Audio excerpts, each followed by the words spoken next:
মেসির হ্যাটট্রিকে উড়ে গেল ন্যাশভিলে। প্লে-অফে মায়ামি বরাবর 1 বছর পর ইন্টার মায়ামির জার্সিতে হ্যাটট্রিকের দেখা পেলেন আর্জেন্টাইন মহাতারকা লিওনেল মেসি। মেজর সকার লিগে নিয়মিত মৌসুমের একেবারে শেষ ম্যাচে এসে তিনি এই কীর্তি গড়লেন, যাতে ভর করে ন্যাশভিলে এসসিকে 5-2 গোলে উড়িয়ে দিয়েছে মায়ামি। এর মধ্য দিয়ে এমএলএসের ইন্টার্ন কনফারেন্স পয়েন্ট টেবিলে তৃতীয় হয়ে প্লে-অফ নিশ্চিত করেছে মেসির মায়ামি। ম্যাচের শুরুটা কিন্তু ছিল একেবারে ভিন্ন। প্রথম থেকেই ন্যাশভিল আক্রমণে আগ্রাসী। স্যাম শুরিজ একের পর এক শট নিচ্ছেন আর মায়ামির ডিফেন্স টালমাটাল।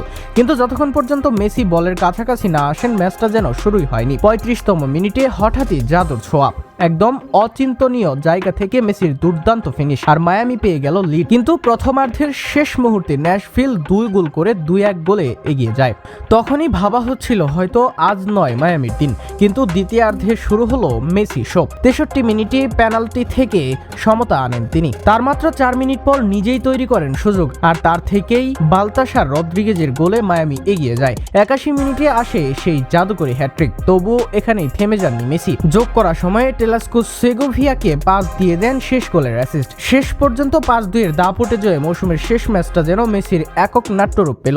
এই ম্যাচের পর তার মৌসুম শেষ হলো 29 গোল ও 19 অ্যাসিস্টে। এমএলএসের গোল্ডেন বুট একেবারেই তার মুঠোয়। মায়ামির কোচ হাভিয়ের মাসচেরানো ম্যাচ শেষে বললেন, লিও ছিল অসাধারণ, যেমন সে সবসময় থাকে। কেউ যদি সন্দেহ করত, আজকের পারফরমেন্সেই তার জবাব মিলেছে। নিশ্চয়ই সে এমভিপি হবে। এখন প্লে অফ সামনে, আবারও ন্যাশভিলের বিপক্ষেই প্রথম ম্যাচ।